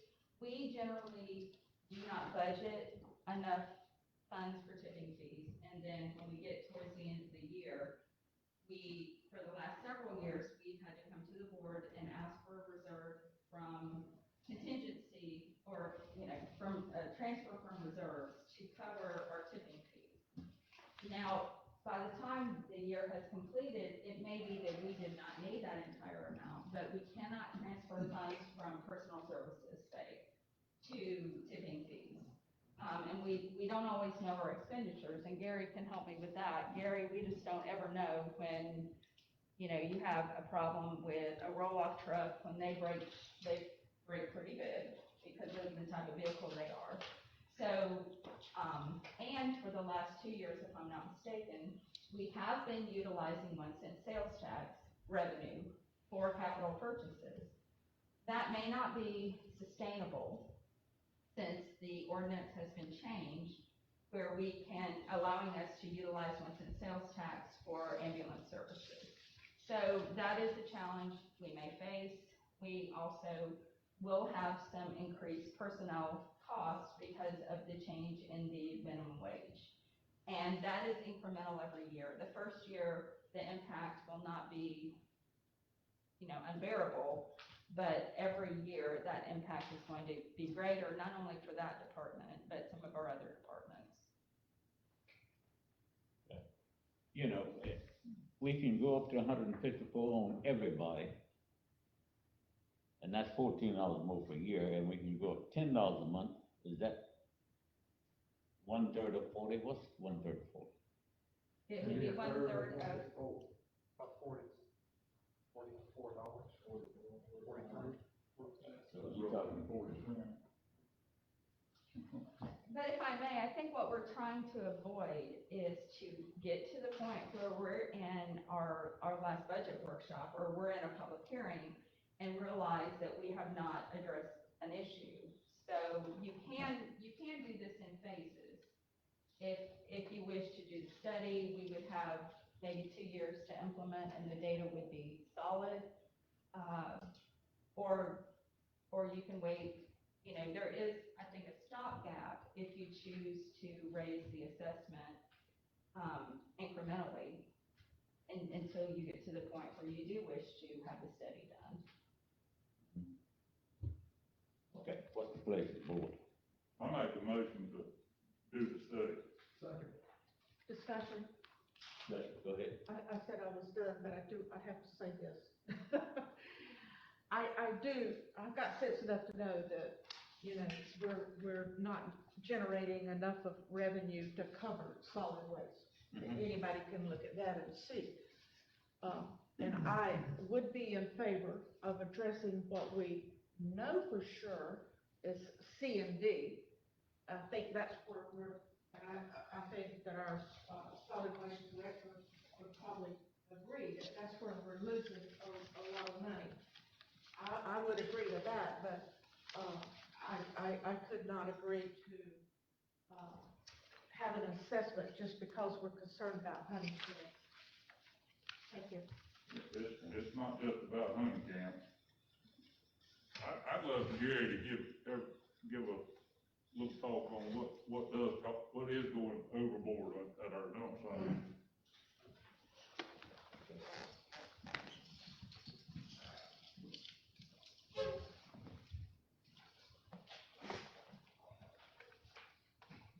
On this, C and D, for example, the problem we got is, we've got the cards, of course. We're looking at doing a different thing on that. But if a person comes in with a card, that means they can dump anything they want at that point. And I'm gonna ask somebody, Jamie, how many times you dump C and D at the roll-off site? You can't remember. Last year, in a probably 6 to 8 week period, we had one person with a card, legit, brought in 29 loads on a trailer. So just changing the cards doesn't stop the C and D from coming in. Because they're legit with the card, and there's no way to monitor how many, we don't have it listed how many loads a person can bring in C and D. You can't remember when you brought some? I use it maybe once every 3 years, taking in material and everything. And I think if you're looking at this, I think looking at the cards, I don't think, household trash, for example, the average, they say 4 people in a family will generate about 3 tons. So if you're charging $50 a ton, that's $150. That ain't counting logistics that you do with trucking and all that. There's some cost involved in that. But every county that I checked on, this is in 2019, 1, 2, 3, 4, 8, 9, 10, 11 counties. Out of the 11, 9 of them charge for C and D. They have assessment for the household, but they charge for C and D coming in. And in 2019, I wrote up kind of it's just a sample. And what this is, let me give you one.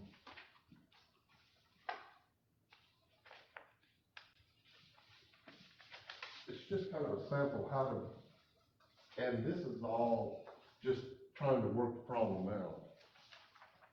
I think you remember that. Yes. And what it is, it's a sample. You don't mind me passing these out? It's just a sample of kind of how we could run it at the roll-off site on the C and D side.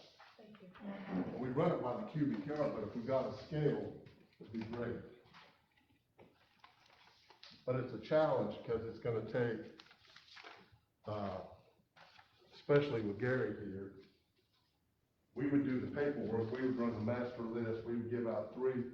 When they came in, we'd get their information. We're not gonna handle money, but we would set it up where we wrote out basically on a carbon copy. They get a copy, they pay the clerk of court. We generate the master sheet at my office. I may have to hire a part-time person for 20 hours a week, keep up with it and give it to Gary and make him pay, just like to do the boat ramp tickets when we did that. And this is just a sample of kind of to look at. But, it'll be a challenge, that's for sure. And, I don't have all the answers, I'm just giving you the information that there's different routes you could take. And the study's one, if you guys want to go up that route. But, the abuse that you're taking at the roll-off sites on C and D from the city and contractors and people abusing it, tearing down houses and just bringing it in, they're making a living off the county, is basically what's going on.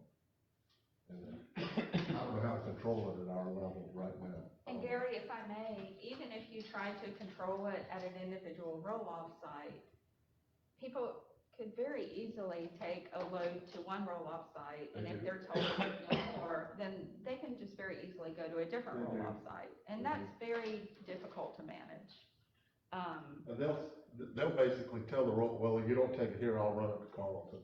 Right. But you know, we're smart people. We should be able to come up with a system that we can fix that. We got smart people, we should be able to come up with something to fix that. I don't need him to tell me how to fix it. We've got sense enough to do it. I had a gentleman, sitting right over there, Mr. Newman, before he was elected county commissioner, gave me a real good idea on what to do about this list of stuff here, how to handle this money.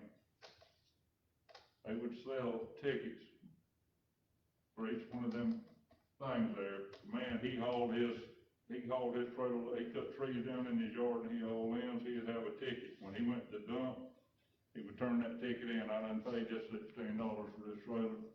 That way, nobody'd ever have to catch it, and you wouldn't have to worry about them paying at the courthouse. You could go by that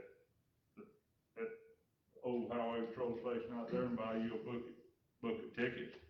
And then when you went to the dump, you handed them the tickets, you unloaded your trailer of limb, or your trailer of sheetrock and 2x4s, or 10, or whatever you carried. You'd have it took care of, and it'd be done. And that was a real good suggestion that Mr. Newby gave me when we were talking this over back before he got elected, and it was a good idea to me. That would be just like a man, he bought a boat ramp sticker, he goes to the boat ramp, nobody questions that he got a sticker. I mean, that would solve so much paperwork trying to keep up with those receipts, and people arguing about, well, I didn't go to dump, I ain't got no receipt, you know what I mean? That would eliminate all. They'd have a box at the dump sites, they'd put the receipt in it, and it'd be over with, it's paid. You know, I mean, that's. I agree. The concept would be to prepay. It's a pay as you go, and so this is really a workshop type discussion, I think, but, I think it would streamline, and has the potential to, make the transition easier for our roll-off attendants. You got a ticket, you drop what you got, you don't. And so, I mean, I don't think it's seamless. I think there will be some, efforts that have to be put into that kind of condition. But in that process, you don't need scales because we're talking yardage. I know the discussion's already been had about scales. The affordability of scales and keeping those certified, I don't believe is sustainable within this fund. Don't believe it's sustainable within a county that's fiscally constrained. You already got issues, you don't need to create some more, but on top of it. So, I mean, you know, the concept, and thank you, Commissioner Moody, is, you know, let's try to take some simplistic steps, implement these plans, so that we're not dealing with these kind of shortfalls, whether it's C&D, household garbage, or whatever it might be. That's why I believe it's a complexity, it's a compounded issue across C&D and across everything that touches the solid waste fund. And we already know that the limitations from the 1 cent monies, because they've been committed to the ambulance service, are gonna become shorter and shorter, which I believe means we have actions that we have to take.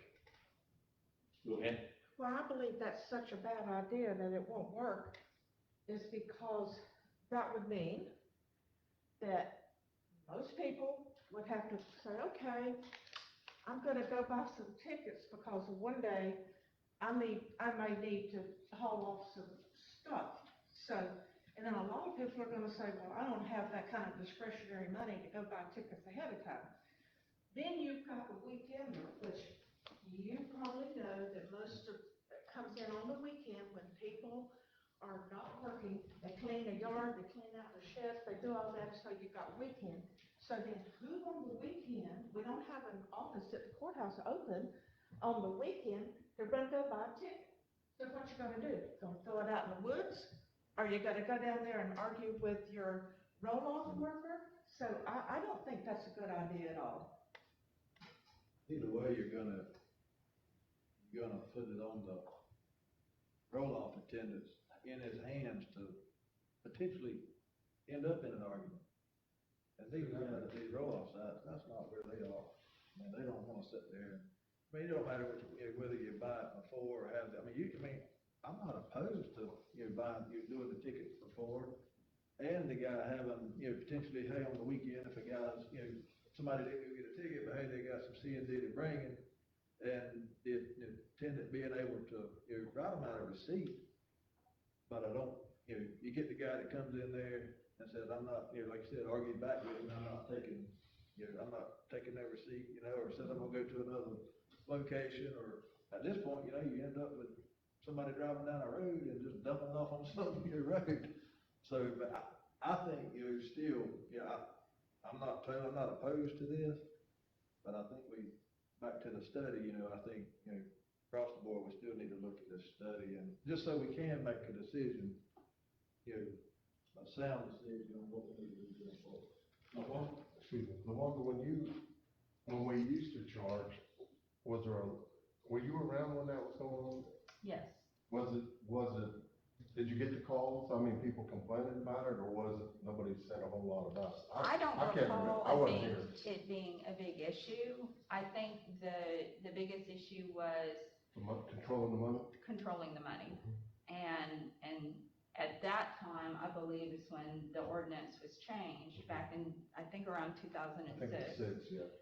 The ordinance was changed, but then I think there still needs to be some changes within the ordinance. The ordinance reads like we still take money, which is what puts us in a position of not being able to refuse, I believe, some of the materials that we end up taking, because it's just really not clear at this point. If you worked off the tonnage on 2019, the limbs and everything like I'm showing, the revenue that it would have generated is between 180 and 220,000 that we lost in 2019.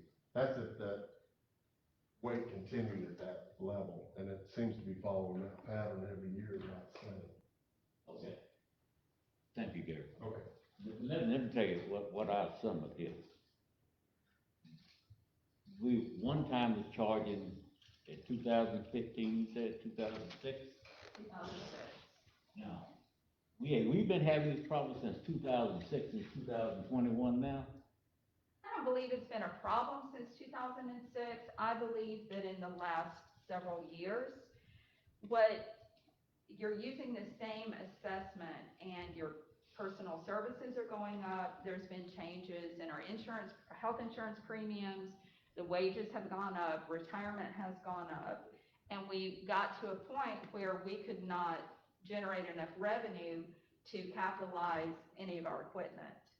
So it basically became a wash. Okay, so do we need a study to do this, so we know what we need to do? From what I can understand, it costs about $38,000 we implement this in its entirety. Do we know what we need to do, and can we do it without a study? Well, it depends on I believe the initial question was, can we make everyone's assessment the same? Can we bring everybody to the 140? I think it's when the discussion started about the study. Yeah. And I think that is the question, if you can change the RV and hunt camp assessments and make everyone's the same without running a risk of any type of legal issues. Is that correct, Conrad? Yes. Mr. Chair, I call for the question. Okay. So we had a motion from Commissioner Moody to do the study, and a second by Commissioner Newman, and that's where we're at. So we need to vote, right? All right. All in favor? No, for me. Okay. Need to skip.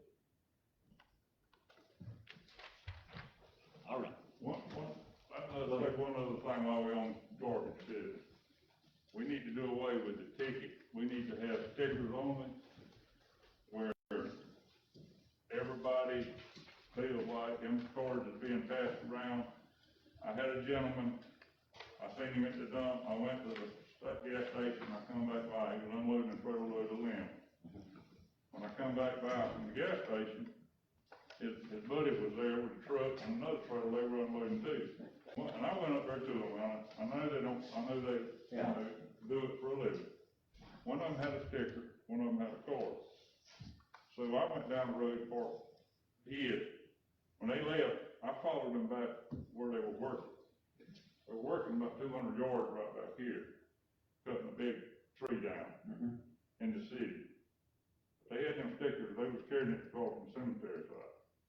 And they, I pulled up over there, you know, and I followed them and I pulled up over there and I just rode up there and they seen me, you know. One of them just took his hat off, motioned, he saw me, you know, and he laughed. But no, I drove on, I didn't say another word to him.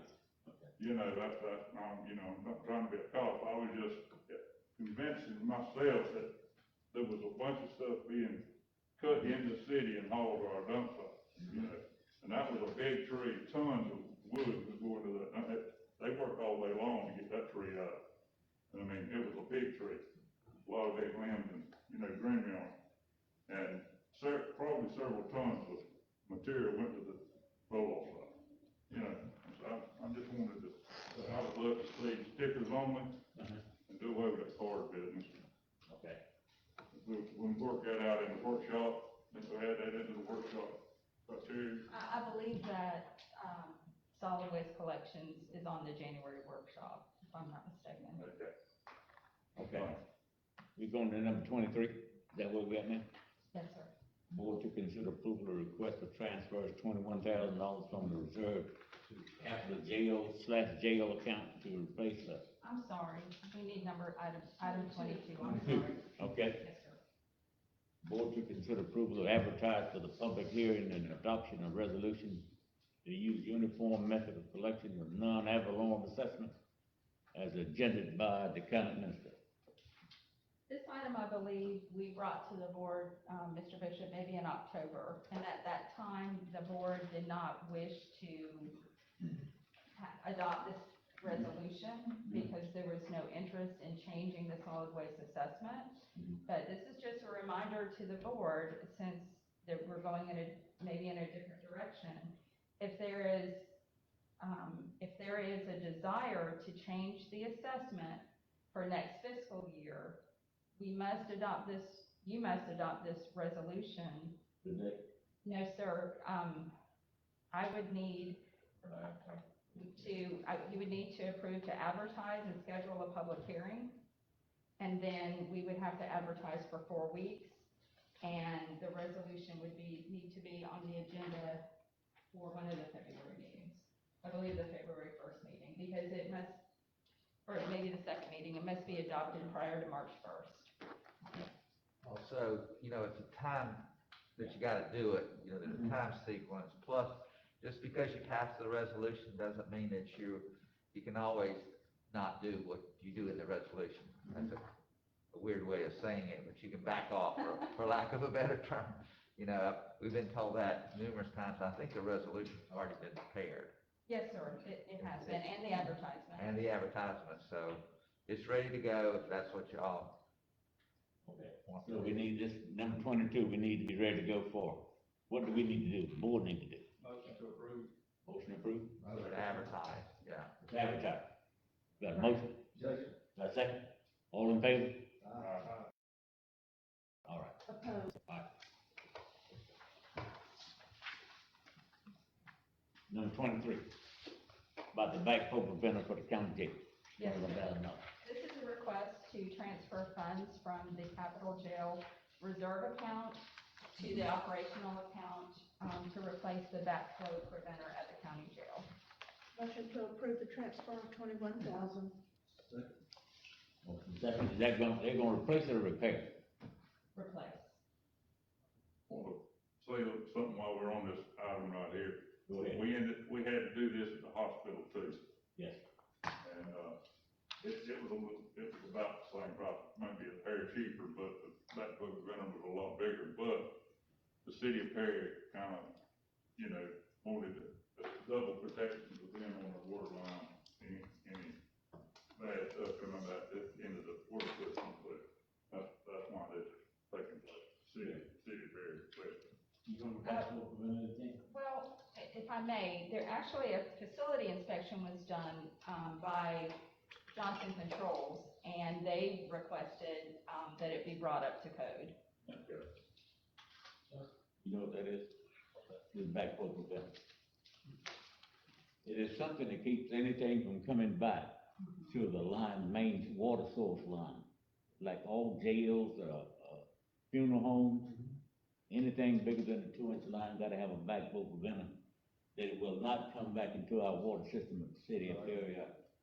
When you go by the hospital, right out front of the hospital, where you turn in right there, and just look to your right, there's a big 8-inch pipe comes by the ground. Yeah. And it's got a backflow preventer there and a cutoff valve where they could cut the water off at the hospital.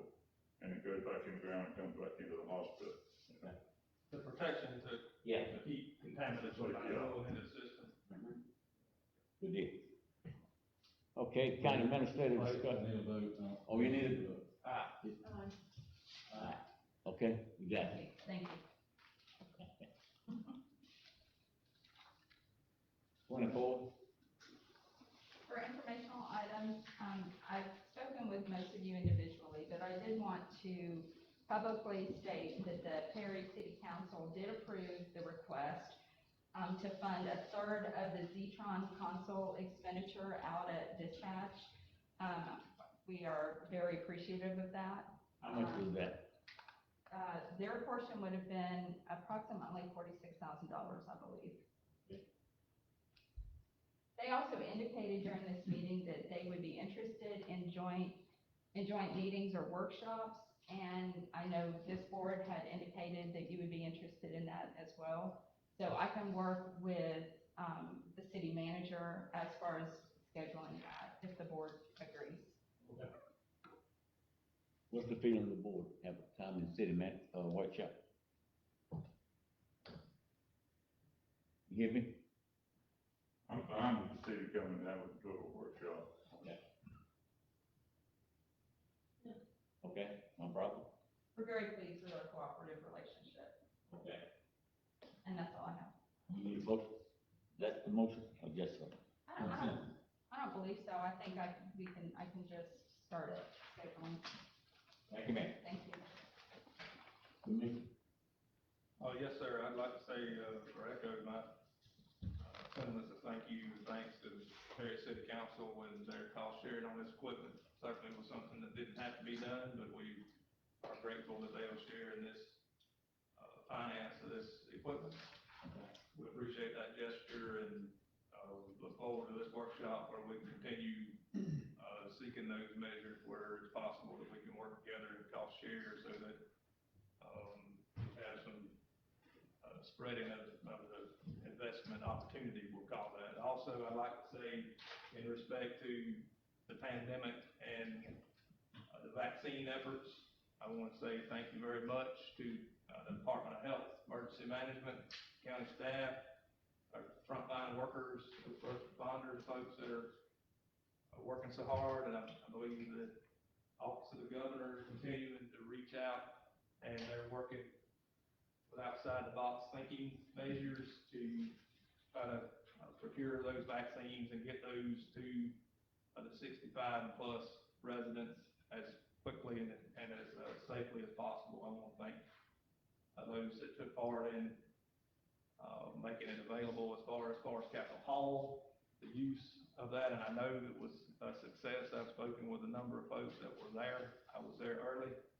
So a lot of behind the scenes work went into that, and I'm grateful for those that are continuing to work in this capacity, and I think it's a good start, and there's still quite a bit of work to be done. So as well, we're grateful for our legislative delegation that came down and all the things they continue to do for us, and grateful for the opportunity to continue to work in partnership with them and all these individual departments and entities. And I know, or I believe I saw that Century Ambulance was on seen there Wednesday, as well as, Perry Police and the Sheriff's Office, so just a host of cooperative efforts so that our residents, that are in this high risk might be safeguarded against this virus. So we're looking forward to seeing more of these things, and, thank you again for all those efforts.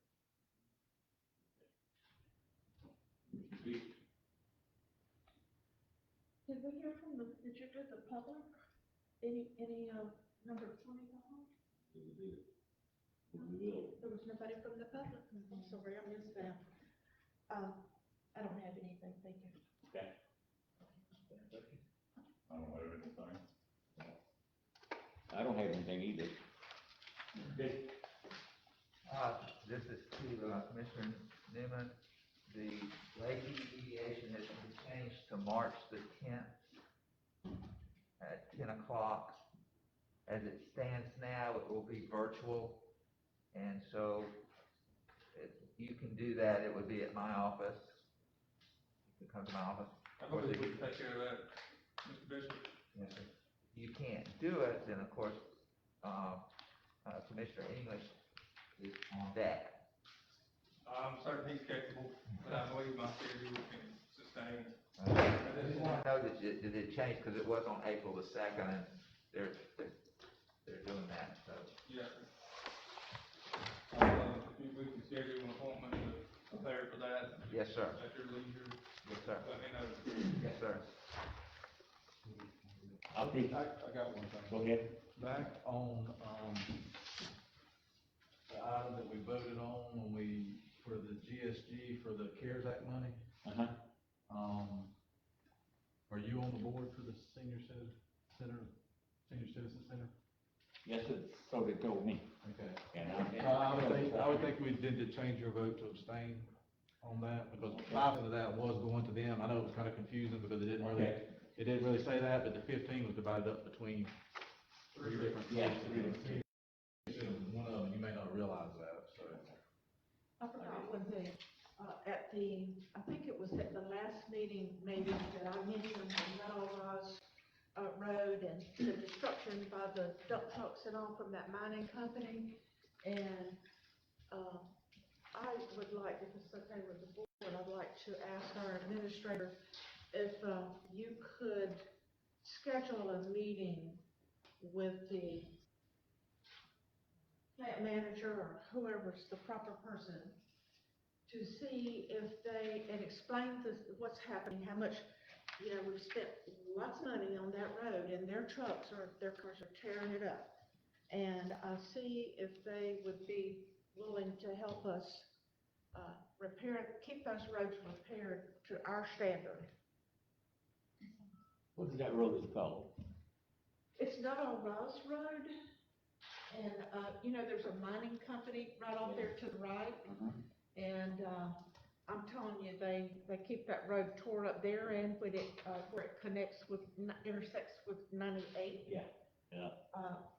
And I just spent right at $100,000 of my road money a couple of years ago on that, and, we just can't keep doing that.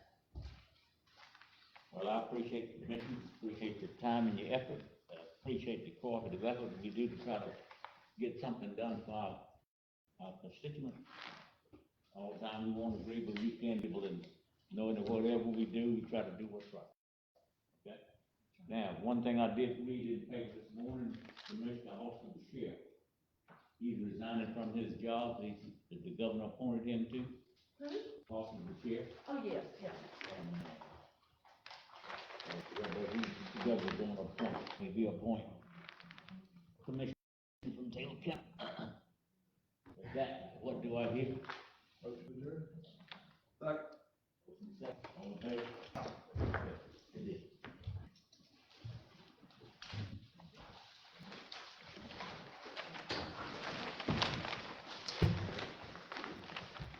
Good, I do appreciate you taking that.